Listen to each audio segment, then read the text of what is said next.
મિત્રો નમસ્કાર મિત્રો આજે આપણે આવ્યા છીએ સુરત। મિત્રો ઘણા બધા સમજી લો કે આપણે ત્યાંના સમજી લો માલધારી છે, રબારી છે, એમનું બધું મોટું સપનું હોય છે કે પશુપાલન ક્ષેત્રમાં જે વ્યવસ્થિત જે સેટઅપ કરે ને બધા સુરતમાં આવતા હોય। અને વાસ્તવમાં જોઈ લો હવે જે સુરત વિસ્તારમાં પશુપાલન ક્ષેત્રમાં ઘણા બધા એવા આપણા જે બનાસકાંઠાના માલધારીઓ અહીંયા સેટઅપ થઈ ચૂક્યા છે। હવે અહીંયા પશુપાલન કેવી રીતે થાય છે, કેવી ભેંસો છે, શું ભાવ મળે છે, કેવી રીતે વાસ્તવમાં સમજી લો કે ત્યાં બનાસકાંઠામાં ખુલ્લા ઇલાકામાં અને અહીંયા થોડુંક જગ્યાનો હોકડામણ ખરી પણ વાસ્તવમાં કેટલું દૂધ હોય છે, શું ભાવ મળે છે અને જે આપણી બનાસ ડેરી છે અહીંયા એ બધા લોકલ સમજી લો કે એક ઘરે જઈને આપે છે। પ્રોફિટ કેવું છે અને ફીડમાં કેવું હોય છે એ ટુ ઝેડ આપણે પૂરી જાણકારી લેવાની છે। વિડીયોમાં તમે અંત સુધી બન્યા રહેજો, વિડીયોમાં લાઈક કરી દેજો, એક સારી કોમેન્ટ મારો। ચલો અહીંયાથી આપણે વિડીયો શરૂઆત કરીએ। મારું નામ પ્રવીણભાઈ તરજાભાઈ દેસાઈ, હું મૂળ વતની ડીસા તાલુકાના સણસ ગામનો છું, બરાબર? અચ્છા, હા, અને બનાસકાંઠા જિલ્લાના ડીસા તાલુકાનું સણસ ગામ મારું। સણસ ગામ। અત્યારે હું લગભગ 13-14 વર્ષથી સુરતમાં વસવાટ કરું છું ફેમિલી સાથે। અચ્છા, હા, સમજી લો કે શરૂઆતનું જે આપણે કહેતા હોય ને કે ભાઈ માર્ગદર્શન એટલે કે ઘરે શું કરતા હતા ને અહીંયા કેવી રીતે આવવાનું? ઘરે હું પેલા એફઆઈ માં હતો, 12 આર્ટ્સ કરી પછી એફઆઈ માં હતો। અચ્છા, અડધું એફઆઈ છોડ્યા પછી હું અહીંયા સુરત આવ્યો હતો મારા રિલેટિવ ના ત્યાં। એમને બી તબેલો જ હતો અને દૂધનો ધંધો હતો, બરાબર? પછી મને એવું લાગ્યું કે મારે આ દૂધનો ધંધો કરવો છે, બરાબર? ઓલરેડી અમારા ઘરે બી પશુપાલન તો હતું જ, 4 ભેંસો રાખતા અને મારા પપ્પા બી દૂધના ધંધાથી જોડાયેલા હતા। એ દૂધનો ધંધો ડીસામાં કરતા, એમણે લગભગ 30 વર્ષ દૂધનો ધંધો ડીસા કર્યો। અચ્છા, બરાબર? એટલે એનાથી પછી મને કેવું છે કે મને મતલબમાં વારસાઈ ધંધા જેવું તો લાગતું જ હતું, કારણ કે એમાં મારી માટે કોઈ નવી વસ્તુ નથી। રાઈટ, દૂધનો ધંધો કરવો એ મારી માટે કોઈ નવી વસ્તુ નથી અને પશુપાલન નો બી ઘરે કરતા, એટલે બે મને સેટ થતું હતું। મને એવું લાગ્યું કે ચલો ભણવામાં નથી આપણે જવું તો આપણે કઈક ધંધો કરીએ એમ, બરાબર? તો પછી મેં દૂધનો ધંધો ધીમે ધીમે ચાલુ કર્યો। અચ્છા, પછી મારા મામા પાસે થોડું દૂધ લેતો, પછી મારા મામા ગામ જતા રહે। એટલે પેલી તમે ભેંસો ના શરૂઆત ભેંસો નથી લાવી? નહીં, પેલા ભેંસો નથી, તમે તમારા મામા પાસે દૂધ કલેક્શન કરતા, બરાબર? ખુદ સપ્લાય કરતા। 1 વર્ષ જેવું લીધું, પછી એમને કેન્સર તો એક્સપાયર થઈ ગયા। પછી મેં મારી જાતે દૂધનો ધંધો ચાલુ તો મેં જાતે ભેંસો કરી, બરાબર? પછી ધીમે ધીમે જેમ પેલા 9 ભેંસથી શરૂઆત કરી હતી, બરાબર? તમારી શરૂઆત 9 ભેંસોથી? તમે પર્સનલી એકલા કરી હતી, બીજા કોઈ ભાગીદાર હતા? તમે પર્સનલી એકલા, બરાબર? જી। પછી એમાં બી લાય, એના પછી એક ભેંસ મરી ગઈ અને 2 મહિના પછી ખરવામાં વાસ આવ્યો, તો એમાં બી ભેંસોનો બહુ દૂધ તૂટી ગયું, તો દૂધ ઘટી ગયું એટલે મનોબળ તૂટ્યું, કરવા ધંધો કરાય નહીં। આર્થિક રીતે તમારે થોડુંક ટ્રેસ આવ્યું છે? આર્થિક શરૂઆતમાં આર્થિક રીતે થોડું ટ્રેસમાં આવ્યા હતા? હા, ટ્રેસ એટલે જબરજસ્ત એમ, પેલા કોળિયામાં માખ આવે એવું થયું, છતાં પણ ધંધો ચાલુ રાખ્યો। પાછું ઉનાળાની સિઝનમાં પાછી એક ગાડી ભેંસ નાખી, એટલે બીજી 9 ભેંસો લાવી। એમ કરતા કરતા કરતા ધીમે ધીમે અત્યારે લગભગ 400 લીટરનું સેલિંગ છે। અચ્છા, અત્યારે આઉટ સિઝનમાં અત્યારે પણ એ જ છે? અત્યારે એટલે અમારે કેવું હોય કે દૂધ ઘટે તો ભેંસો લાવવી જ પડે, સમજ્યા? વધે તો ડેરીમાં આપી દે, બરાબર? પણ અમારું જે કલેક્શન છે એટલું તો લાવવું જ પડે અમારે। રાઈટ, જે તમારા જે વધેલા ગ્રાહક છે ત્યાં તો આપવું જ પડે, એટલે અમે દૂધ ઘટવાના છીએ અને અમે થોડો 25-30 લીટરનો ગાળો રાખીએ કે દૂધ વધતું હોય એમ, બરાબર? એટલે અત્યારે 400 લીટર દૂધ જાય છે અને 60-70 ભેંસો છે ટોટલ। 60-70? આ લાઈન પણ તમારી જ છે? હા, ચેક પેલા હતી, સમજી ગયા, આ પણ તમારી જ છે? લાસ્ટ કોર્નર ઉપર છે એ બીજા ભાઈ છે? આ લાઈન 2, 3 ને 4 લાઈન, 4 અને 4-5 ભેંસો પેલી બાજુ બાંધી। સમજી ગયા, એટલે ટોટલ 60-70 જેવા તમારા પાસે પશુધન ખરા?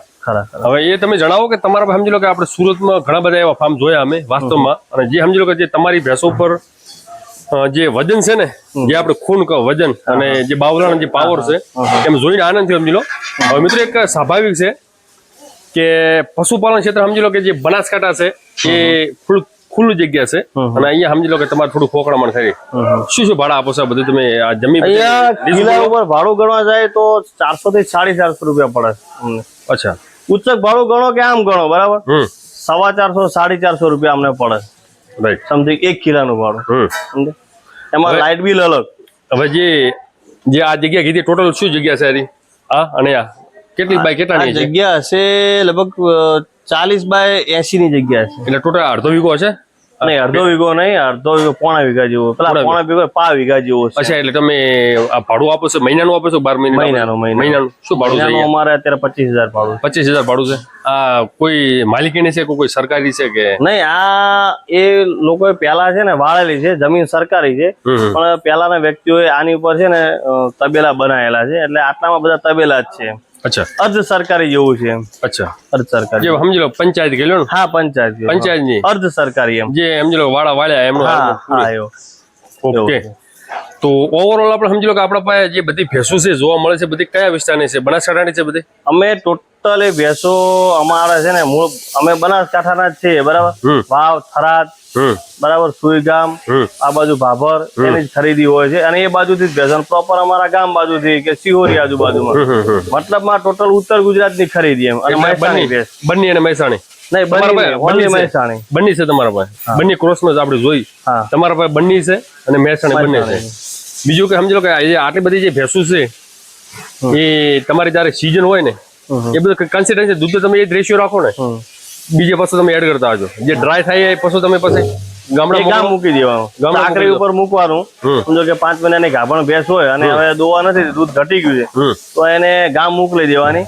મહિનાનો 2,000 રૂપિયા એને છે ને આપણે આપી દેવાના. 1 મહિનો હાથવાના 2,000 રૂપિયા આપી દેવાના. 2,000 થી 2,500 રૂપિયા જો હાથવા વાળો. જી. પછી એ વિયાવાની તૈયારી થાય એટલે એને પાછી ગાડીમાં અહીંયા લાવી દેવાની. પાછી તમે અહીંયા રિટર્ન લાવી દો. હા, લાવી. બીજા કે નાના જે અમુક જે બચ્ચા હોય, નાની ફાડીઓ હોય, એ અમુક સેલ કરતા છો? હા, અમુક જે ઉછેર થાય એને કારણ કે પછી અહીંયા અમારે લોંગ ટાઈમ તો બાંધવાની જગ્યાનો અભાવ છે, એના લીધે અમે કાં તો અડધવી આપી દઈએ, કાં તો વેચાતી આપી દઈએ. હા, વેચાતી આપી દઈએ. હવે સમજો કે અહીંયા શું દૂધના ભાવ મળે છે વાસ્તવિક? અહીંયા વાસ્તવિક ખુદ જઈને સેલ કરો તો 80 રૂપિયા છે, 75 રૂપિયા છે, અને હોલસેલ લેવા વાળા 70 રૂપિયા છે. અચ્છા, જે 70 થી જે તમે કીધું 60, 70, 80 જેવા પશુ છે, આ બધો જે ચારો છે એ બધો એ શેરડીનો ચારો આવે છે, એ ટન ઉપર વેચાતો આવે. શું ભાવ પડે ટનના? ટનનો અત્યારે 3500-3600 રૂપિયા ભાવ છે. ચોમાસામાં ભાવ વધારે હોય છે કારણ કે માલની શોર્ટેજ હોય છે. શિયાળામાં કટિંગ શેરડી આવે, ઉપરનો ફાલ જ આવે, નીચેની શેરડી ના આવે. અચ્છા, એનો ભાવ 2600 રૂપિયા હોય. એટલે જે તમે કીધું કે 1 ટન એટલે 1000 કિલો, 3500 36 એટલે 3.5 થી 4 3.5. હાલમાં તો 3 રૂપિયા ને 50 પૈસા, 3 રૂપિયા 60, પછી 2.5 રૂપિયા પડે. પછી 2.5 પડે. મુખ્ય જે પશુઓનો ખોરાક છે હાલમાં શેરડી જ છે. મોસ્ટ ઓફ હાલમાં નહીં, બારો માસ 90% ખોરાક શેરડીનો. 90% ખોરાક 90% છે. પછી એમાં ગઠ્ઠી આવે, જે પરાળ આવે ને એ બી આવે. અચ્છા, એ આ સામેની સાઈડ મૂકેલું હોય પણ અત્યારે પતી ગયું છે. અચ્છા, જે ચોખાનું પરાળ આવે ને એનો બી યુઝ કરીએ આની સાથે મિક્સમાં, સૂકું અને લીલું બે ભેગું એમ. અચ્છા, બંને ભેગું. હવે થોડુંક સમજી લો કે થોડુંક ખોખરામણ ખરી એ વાસ્તવિક આપણે જોઈ શકો છો મિત્રો. જે જગ્યાનો જે અભાવ અને પ્લસ પશુ વધારે, કારણ કે એમને જે પ્રોપર જે વધેલા ગ્રાહક છે એમણે કન્સિસ્ટન્સી એમનું દૂધ હાચવી રાખવા માટે ભેંસો ઓલરેડી તમારે એડ કરવી પડતી હોય. બાખડ થાય એટલે તમે ગોમડે મોકલાવો, અમુક તમે નવી ખરીદી કરવામાં એવું છે કે અમારી પોતાની વિયાણ ના હોય એવું હોય તો ખરીદી કરવી પડે, સમજે. પણ મૂળ વર્ષમાં 15-20 ભેંસો તો લાવવી જ પડે. અત્યારે પ્રોપર કેટલી ભેંસો છે? 60 થી 70 કેટલી? અત્યારે 65 ભેંસો છે. 65 ભેંસો બધી દૂધ ઉપર જ છે? બધી દૂધ ઉપર. કેટલું દૂધ થતું હોય છે આખા દિવસ? અત્યારે દૂધ અમારું થાય છે લગભગ 350 લીટર. 350 આખા દિવસનું? હા, આખા દિવસ. સરસ. 250 થી 300 વચ્ચે રહે, પણ જેવો અત્યારે જેવું મોસમ હોય, ઠંડુ વાતાવરણ હોય તો દૂધ વધારે થાય. રાઈટ. અને જેટલી ગરમી વધારે એટલું દૂધ ઓછું થાય. સમજે? જો મિત્રો, ભેંસો બહુ સારી એવી છે, બધી વજનવાળી છે. ઓલરેડી બધાય પશુઓના દૂધ નીકળી ચૂક્યા છે. હવે પ્લસ આટલા જે પશુ હેન્ડલ કરવા માટે કેટલા લોકો છે અહીંયા? કેવી રીતે બધા બહારના કોઈ મોરા? જો અત્યારે આ માણસ ધોવે છે, તબેલાનું ધોલાઈ ચાલુ છે, બરાબર. અચ્છા, અત્યારે અમારે ટોટલ 5 માણસો છે, 5 થી 6 માણસો દોવા વાળા. ક્યાંના છે? અહીંના છે કે બહારના છે? નહીં, અડધા અહીંયાના છે, અડધા બહારના છે એવું છે. અચ્છા, બધા યુપી બિહારના બી હોય, બધા આપણી બાજુના બનાસકાંઠાના બી હોય, કોઈ પ્રોપર અહીંયા હોય. મોસ્ટ ઓફ અહીંયા તો શું છે કે આપણી બાજુના માણસો, બનાસકાંઠાના મતલબ પ્રોપર 3 માણસો છે, સ્પેશિયલ દોવા માટે જ આવે. એમને ઓનલી દોવાનું જ, સમજે. અને બાકીનું 3 માણસો દોવે અને કામ કરે, એનો પગાર પ્લસ માઇનસ હોય એમ, સમજે. અચ્છા, હા. સમજો કે ઓનલી દોવા આવતા હોય એનો 10,000 પગાર આપતા હોય, તો બધું કામ કરતા હોય એનો 14,000 પગાર આપતા હોય. એટલે કટિંગ કરી પાણી પાઈ નાખીને તબેલો ધોઈને છૂટાય. 365 દિવસની અંદર સમજી લો, એક વર્ષની અંદર આ જે કામ કરવાવાળા જે લોકો છે એમને તમે કેટલા પે કરો છો, કેટલા આપો છો? એમને સમજી લો ને કે અત્યારે અમારો 6 માણસનો તમે 13,000 લેખે ગણવા જો ને તો બી 80,000 જેવો 75 થી 80,000 પગાર થઈ જાય. બરાબર. 9-10 લાખ રૂપિયા ચૂકવણ થાય ને એટલા થઈ જાય ને. અચ્છા, ઓવરઓલ એક મહિનાનું આપણે થોડુંક આર્થિક રીતે થોડુંક કહીએ, એક મહિનાની અંદર કેટલાનું આપણું ટર્નઓવર થતું હોય છે દૂધ વ્યવસાય? એક મહિનાની અંદર તમે સમજો ને કે આમ સરેરાશ 3.5 ગણતરી ગણો ને તો સમજો કે અમે એમ ગણવા જઈએ, અમારું સરેરાશમાં સરેરાશ ગણવા જઈએ ને વજન નિરાત અંદર ગણો, એક દિવસનું 25,000 જેવું દૂધ થાય. અચ્છા, 25,000 નું 25,000 જેવું દૂધ થાય અમારું. એટલે લગભગ અમારું 7.5 લાખ રૂપિયા જેવું થઈ જાય મહિને. દૂધ એટલું થઈ જાય અમારું.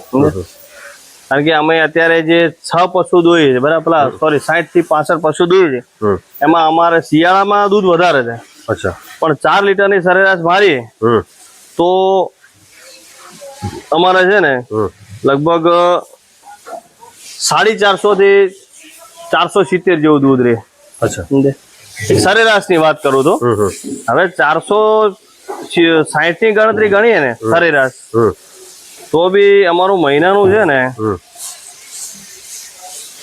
લગભગ 8.5-9 લાખ રૂપિયા જેવું થઈ જાય. અચ્છા, હવે ઓવરઓલ આપણે જોઈ લો 12 મહિનાનું કેટલાનું ટર્નઓવર થતું હોય છે? 12 મહિનાનું સમજી લો ને કે કરોડ જેવું થઈ જાય ને. 1 કરોડ. હા, એની પાછળ તમારો સમજો કોમ કરવાવાળા કેટલા આપો તમે? અમારા ચલો કામ કરવા 1 કરોડ ગણી લો. ઓનલી ફોર ભેંસું તમારી જ છે, રેડી? કામ કરવા બહારના, ચારો પણ વેચાતો, ખાણદાણ છે એ પણ બધું વેચાતો, રેડી? ઓનલી ફોર પશુ, જમીન છે એ પણ ભાડે છે. ભાડે એવું 1 કરોડ ની અંદર ટોટલ સમજી લો કે આ ભાડે છે 1 કરોડ ની અંદર તમને કેટલું ચોખ્ખા બચ્ચા છે? અમારે રોકાણ તો અમારું કરવું જ પડે. એક વસ્તુ સમજી લો બરાબર, કે રોકાણ અમારું અત્યારે 45 થી 50 લાખની ભેંસો ખરી અમારી પાસે. રાઈટ. હવે એમાં એવું છે કે દર વર્ષે બાય ચાન્સ નુકસાની નફાની સરેરાશથી ગણીએ ને તો અમારે મૂળ 22 થી 26 લાખ જેવો નફો 22 થી 26 લાખ. 2 ભાગીદાર તમે? હા, તમે અને તમારા મામા? હા. પણ અમારે એમાં એવું છે કે જે દૂધ અમે જાતે સેલ કરીએ ને એમાં પાછો એટલો બેહે ને, રાઈટ? કારણ કે અમને લીટરે 7-8 રૂપિયા મળે બરાબર, તો અમે રોજનું 400-500 લીટર સેલ કરીએ બરાબર, તો એમાં બી અમને મળે ને 1,000-1,200-1,500 નો બેનિફિટ થાય ને એમ. રાઈટ. એટલે સમજી લો કે એ બી અમારે વર્ષનો 7-8 લાખ નો તો ખરો ને એમ. ખરો. ઓવરઓલ જો 1 લીટર દીઠ આપણે શું ભાવ મળે છે? આપણે 72 રૂપિયા કે 75 રૂપિયા સમજીને હેડવાનું. બધું આવી ગયું 75 રૂપિયા સમજો એમ. તમને થોડું એવું નહીં લાગતું કે તમે જે સુરત કરો છો એની જગ્યાએ બનાસકાંઠામાં આના પાછું તમે ત્યાં જઈને કરો તો ઓના કરતા પણ વિકાસ થાય એવું તમને થોડું લાગે છે? એવું લાગે છે, પણ સાહેબ તમે બનાસકાંઠાથી આવ્યા છો તો તમે બાજરીના પૂળાનો શું ભાવ ગણો? ત્યાં આગળ તમારી જમીન કેટલી? ક્યાં? ત્યાં 15 વીઘા. 15 વીઘા. ના, ત્યાં આગળ સમજી લો કે પશુઓ માટે ફરવા માટે પણ થોડુંક એમ ખુલ્લી જગ્યા ત્યાં મળી જાય. અને ઓલરેડી આપણે જે તમે કહો છો કે 72 રૂપિયા ભાવ છે દૂધનો, 72-75 રૂપિયા ગણી લો ને. ઓવરઓલ સમજો કે તમારા પાસે જે પશુ વજન વાળા છે અને તમે જે ફીડ સપ્લિમેન્ટ જે આપો છો એ મુજબ 6.5-7 એટલે નફા સાથે 80 રૂપિયા તો તમારું દૂધ ત્યાં બનાસકાંઠામાં જવાનું છે. ના જતું રહે. એનું કારણ છે કારણ કે આ જે શેરડીનો ખોરાક ખાય છે ને અને અમે અત્યારે જે ખોરાક આપીએ છીએ ને એ આ શેરડીમાં જેટલું ફેટ ને એની જે ગ્રોથ હોય ને એ ત્યાં નથી આવતો. અચ્છા, હું તમને એક વસ્તુ કહું કે ત્યાંનો જે ચારો છે અમારી પ્રોપર જે જમીનનો ચારો છે એ રજકા બાજરી, લીલો ચારો રજકા બાજરી વધારે છે બરાબર, બસ બાજરીના પૂળા બરાબર, એવો ચારો અમારો હોય બરાબર. તો આનો જેટલો ખોરાકથી દૂધમાં જે ફેટ કે એનો ગ્રોથ જે આવે ને એ ત્યાં નથી આવતો. અચ્છા, ત્યાં સમજો કે તમારે ત્યાં ફેટ નો શું ભાવ ચાલે? ફેટ કોક 8 રૂપિયા ઉપર ચાલે. 8 રૂપિયા બરાબર. કિલો ફેટ ત્યાં અમને 8 કોક 30 7 ફેટ આપે વધી એનાથી વધારે નથી આવતા. ગમે એટલો બળ મારીને તો શું ભાવ પડે? 60 રૂપિયા જો ગણી લો ને. હા બસ, તો 60 રૂપિયા ગણી લો, 25% નફો ગણી લો, 112 15 રૂપિયા એ ગણી લો, 25 રૂપિયા ત્યાં થઈ જાય છે. એવું થઈ જાય ને? પણ ત્યાં અમને ચારો મોંઘો પડે છે ને. એ વાત રાઈટ છે, પણ ત્યાં સમજી લો કે જમી પણ આપણે ઘરની ખરી કે જમીન ઘરની ખરી, પણ તો બી આટલું બેનિફિટ, તો પછી દૂધ અમારે વેચીને જે અમને ઉપરનો નફો મળે એ તો ના જ મળે ને. એ રાઈટ છે. બરાબર. તમે સમજી લો કે તમારા પાસે જે પશુ છે તમે અને બીજું શું છે, હું તમને એક વસ્તુ કહું, આટલી ભેંસને કોઈ પણ વ્યક્તિ ચારો વાઢીને આપવા વાળો ત્યાં કોઈ નથી. એ પણ રાઈટ વાત છે. ને આ તૈયાર ઓલરેડી આવે છે. આપણે ત્યાં બનાસકાંઠામાં ટન ઉપર તમે રજકા બાજરી લેવા જાઓ એટલે બહુ મોંઘી પડે, તો તમારે કશું જ ના વધે એવું કહો તો ખરું. રાઈટ. અને એ બાજુ તમે આટલી બધી જો વાબા જાઓ, બરાબર, તમે તમારી પોતાની જમીન વાવો તો મજૂર અને જમીનનું હરખું થઈ રહ્યું. આટલું પશુપાલન ત્યાં થાય નહીં. એના માટે 30-35 વીઘા જમીન હોવી જોઈએ. હા, એ રાઈટ તો થાય. જમીન બોળી જોઈએ. હા. ચારામાં તો મુખ્ય આપણે શેરડી મેન આયુર્વેદ જે છે આયુર્વેદ છે, શેરડી અને પરાળ જે ચોખામાં આવે આ બધું તમારું કટિંગ કર્યા પછી જતું હોય છે ને પશુઓને. હા, એ જ કટિંગ કરેલું છે ને. થોડુંક અમે આ ફોર્મ્યુલા જાણી લો. આ બધું તમારું આખું આવી ગયું. હા, ચારો દાણો જે કોઈ બધું આની અંદર આ દાણો બનાવેલો છે. અને આ રીતનું આ જે કટિંગ કરીએ ને, બરાબર, એ કટિંગ અહીંયાથી કરીએ, બરાબર, આખું પૂળામાં નાખીને આવી રીતે આમાં નાખીને, બરાબર, જો નાખેલો છે તો બતાવી લો, વિડીયોમાં જોઈ લો. જોઈ લો વિડીયો, ત્યાં લઈ જાઓ, જોઈ લો. જો મિત્રો હવે છે જ બરાબર કટર છે કેવી રીતે કટિંગ થાય છે તમે જોઈ લો. એ ચાપ કટર આ રીતે કટિંગ કરે એટલે આવું અંદર 2 મિનિટ ચાલુ કરો. આ જો. ઓકે ઓકે ચલો 2 મિનિટ ચાલુ કરો. પગાવો ચાલુ કરો તો.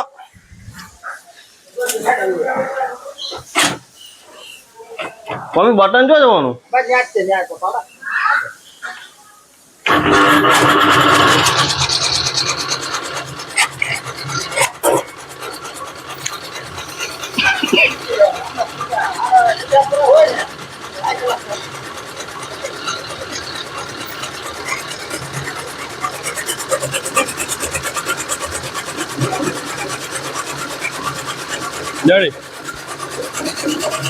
ઓકે ઓકે સમજી ગયા. રેડી ભાઈ બંધ કરો વતન 2 મિનિટ. આવરા અહીંયા આવરા. તો જો ભાઈઓ હવે મુખ્ય જે આ વિસ્તાર છે ને આ છે શેરડી. શેરડી એટલે ગોળ ગણી લો તમે. સમજી લો કે આપણે જે કોઈ બી પશુમાં કેલ્શિયમ ની ઉણપ હોય, કેલ્શિયમ ની ઉણપ હોય એટલે આપણે ડોક્ટર છે અથવા આ બધા કહેતા હોય છે કે ભાઈ તમે ગોળ ખવડાવો. એટલે આ તો એક વાસ્તવમાં જે કોઈ પણ મિલાવટ વગરનો ગોળ જ છે. સમજી લો રો મટીરિયલ. આ એકદમ કેલ્શિયમ થી ભરપૂર. મીઠું પણ છે, એટલું મીઠું પણ છે. શું તમને આમ ડિફરન્સ લાગે આ દૂધમાં? આપણે જે સમજો કે શેરડી ત્યાં ખાઈએ આપણે, આ સેમ એવી જ છે, તમે ખાઈને ચેક કરી લો. એટલે આજે આપણે સમજી લો કે ત્યાં આગળ આવે છે મેળામાં વેચવા આવે, મેળામાં આવે એ ખાલી ધોઈ નાખ. એટલે એ મીઠાશ બીઠાશ બધું એ જ છે. હવે તમે ચાખીને ચેક કરી ખાધી ને. પશુઓ માટે કોઈ અલગ તો કોઈ વેરાયટી નથી હોતી? કોઈ એવું નહીં. અચ્છા, આપણે આમાં શું શું છે આ બધું મિક્સિંગમાં? આમાં કપાસ ખોળ છે, તુવેર ચૂની છે, તુવેર ચૂની, એક મેદા કુસ્કી આવે છે. અચ્છા. અને એક ઘઉંનું ભૂસું આવે. અચ્છા, ઘઉં ભૂસું બહારથી વેચાતું આવતું છે. એ બધું વેચાતું લાવવું પડે. અને આમાં પછી 5 લીટર જેવું તેલ નાખવાનું. સરસ તેલ. સરસ તેલ. હા, સરસ. આમાં મિક્સ કરી દેવાનું. એટલે જે આપણે પલાળ્યું હોય ને એમાં મિક્સ કરી દેવાનું. કેટલું તમારો જે ચારો નાખવાનો સિસ્ટમ કેટલી છે? કેવી રીતે 2 ટાઈમ નાખો, 3 ટાઈમ? 2 ટાઈમ. પેલા 2:30 વાગે જગાડ એટલે ભેંસ બધી ઊભી કરી દેવાની. બપોરે? હા, બપોરે અને રાતે 2 ટાઈમ. સવારનું શેડ્યુલ બતાવો. સવારે 2:30 વાગે. 2:30 વાગે ભેંસને ઊભી કરવાની. રાત્રે. અચ્છા. એટલે પેલા તબેલો ધોઈ નાખવાનો. અચ્છા, બરાબર. રાત્રે? હા, રાત્રે. બરાબર. તબેલો ધોવાઈ ગયો પછી આ દાણો જે છે ને બનાવેલો, આને આ ટબમાં ભરી અને દોઈ જવાનો, નાખી જવાનો આ ટબમાં ભરી. બરાબર. ઓકે. 2 ભેંસ વચ્ચે એક ટબ ભરી નાખી જવાનો. બરાબર. અંદાજિત 50-60 કિલો જેવું. હા, એટલું વજન જતો છે. એટલું વજન. એટલે ફીડ અને ચારો બંને બધું ભેગું. બરાબર. નહીં, પાછો ચારો નાખવાનો ને. પાછો એક પાછો આ ભરીને પાછો દોયા પછી નાખવાનો. આ તો દાણા સાથે મિક્સ છે ફીડ. બરાબર. પછી આ પાછું આ કટિંગ જે પડ્યું ને, આ કટિંગ પાડીને આ એક ભેંસ વચ્ચે એક ટોપલો નાખી દેવાનો. અચ્છા. સવારે ને હાજી. હાજી. અને આ જે ફીડ મિક્સ કરેલું છે ને એ 2 ભેંસો વચ્ચે એક નાખવાનું. ઓકે, બરાબર. એટલે સવારમાં કેટલા વાગે બધું પૂરું થઈ જાય ફીડિંગ? સવારે પછી 3 વાગે દોવાનું ચાલુ કરીએ. બરાબર. એટલે 4:30 પોણા 5 પતી જાય. બધું હેન્ડથી દોવો છો મિલ્કિંગ મશીન? નહીં, બધું હેન્ડ. હાથ અચ્છા એટલે સવાર કેટલા વાગે ચાલુ કર્યું કીધું 2:30 વાગે જાગવાનું, 2:30 વાગે જાગવાનું 3 વાગે તબેલું ધોવાઈ જાય એટલે 3 વાગે દોવાનું ચાલુ કરવાનું. સવારમાં કેટલા વાગે પતી જાય દુવાનું દોવાનું પતી જાય 4:30 પોણા 5 છેલ્લું 5:30 પછી પછી એના પછી આ તમારો જે ચારો નાખવાની સિસ્ટમ કેટલા વાગે હોય એ પછી આ રીતે કટિંગ કરી તરત જ ચાલો દોવાઈ ગયા પછી તરત જ પાણી પાઈ દેવાનું. એમાં ગમાણમાં જ પાણી પાઈ દેવાનું. અચ્છા આ ગમાણ જે છે ને એમાં જ પાણીની પાઇપ મૂકી દેવાની. બરાબર, આ લાઈન દોવાઈ ગઈ એટલે દાણો ખાઈ જાય ને અચ્છા એટલે ડાયરેક્ટ પછી પાણી આપી દેવાનું પાણી આપી દેવાનું. બરાબર, પછી પાણી પછી નીકાળી દેવાનું. અચ્છા પછી પાછો ચારો નાખી દેવાનો.